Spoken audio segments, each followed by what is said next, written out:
What's up, everybody? Welcome back to the V2 Lab vlog. Basically, this is just an update video. I wanted to do an update because the app updated on the DJI Ronin S app, the iOS app, or I guess if you have Android, same thing. Basically, what they changed was kind of the way it all looked on the screen. And you have your main menu, and then you have the user mode, which is in the top left corner. There's like a 1 circled in the top left. It's really small. I think a lot of people overlook that right away, but it's weird. If you auto-tune, this is just kind of a side note, I've been having a bunch of issues with this where I'll go into the app, I'll get it running, I'll auto-tune, and all my settings will be all messed up, and I don't know why. Like sometimes even the strengths won't come up. They'll just wear it all down when I'm using the Ronin, like the camera will be really jittery.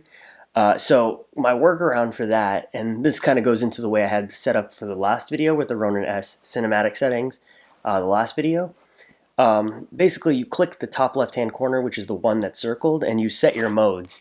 The first mode was the one I have where the camera always stays level. It doesn't go up or down, it just stays forward. Basically in the drop down menu I have pan follow only. That's the only mode that I have turned on.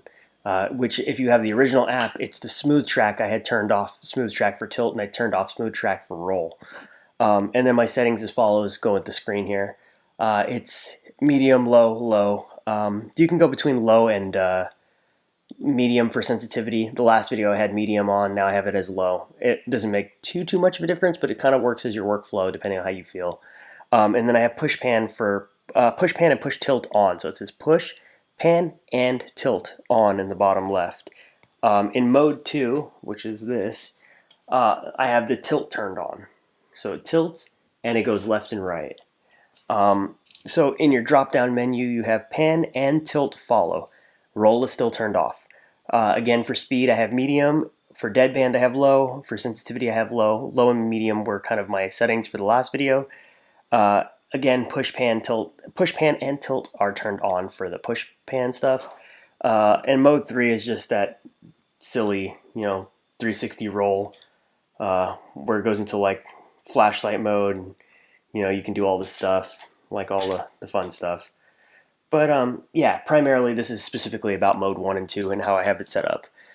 Again, screenshots are up while I'm going on. You can kind of see them really quickly.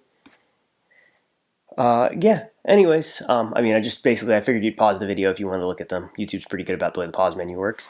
Yeah, that's pretty much it. As far as the app goes, just be careful. Like I said earlier on in the video, if you don't go into the user mode, sometimes it won't update on your Ronin right away. And you'll have like all your sensitivity set to like really loose or whatever, and your camera will shake or do all kinds of nonsense. So just as a precaution, touch the 1, let the camera settings or let the Ronin settings go into play, and then start working. I also recommend, since these are new applications, new software, new firmware, new all this stuff, always double check your footage before you start shooting any big shoots. Make sure your camera's not acting crazy. Make sure your gimbal's not acting crazy. Double check, triple check, make sure you're good. Test the footage on your computer, then get to work. Anyways, hope this video helps. I'll see you guys in the next one. Thank you.